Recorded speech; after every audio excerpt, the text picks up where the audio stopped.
সেদিন রাতে আমি একা ফ্রি ফায়ার খেলছিলাম। হঠাৎ লবিতে একটা ফ্রেন্ড রিকোয়েস্ট আসলো। আইডিটার নাম দেখে চিনতে পারলাম না, ভাবলাম হয়তো কোনো র্যান্ডম প্লেয়ার, তাই অ্যাকসেপ্ট করে দিলাম। ম্যাচে ঢোকার পর লোকটা মাইকে বলল, তুই আমাকে চিনিস না তাই না? আমি বললাম, না ভাই।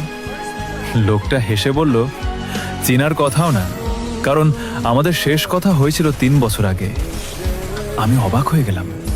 তারপর সে আমার পুরনো নিকনেম বলল, যেটা আমি অনেক আগেই বদলে ফেলেছিলাম। এবার একটু ভয় লাগছিল। আমি জিজ্ঞেস করলাম, আপনি আসলে কে?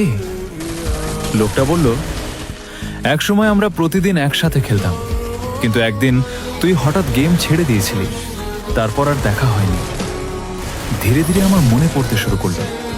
সে ছিল আমার পুরনো স্কোয়াডের একজন, যার সাথে শত শত ম্যাচ খেলেছিলাম, কিন্তু সময়ের সাথে আমরা একে অপরকে ভুলে গিয়েছিলাম। ম্যাচ চলাকালীন আমরা পুরনো দিনের গল্প করতে লাগলাম।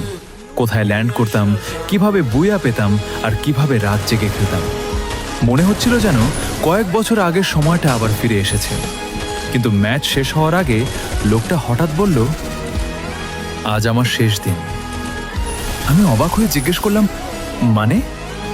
সে বলল, কাল থেকে আমার আর সময় হবে না, তাই ভাবলাম চলে যাওয়ার আগে পুরনো বন্ধুদের একবার খুঁজে দেখি। ম্যাচ শেষ হলো। আমি তাকে ফ্রেন্ড রিকোয়েস্ট পাঠাতে গেলাম, তখন দেখলাম সে আগেই আমার ফ্রেন্ড লিস্টে ছিল। শুধু 3 বছর ধরে অফলাইনে পড়েছিল বলে আমি তাকে চিনতেই পারিনি।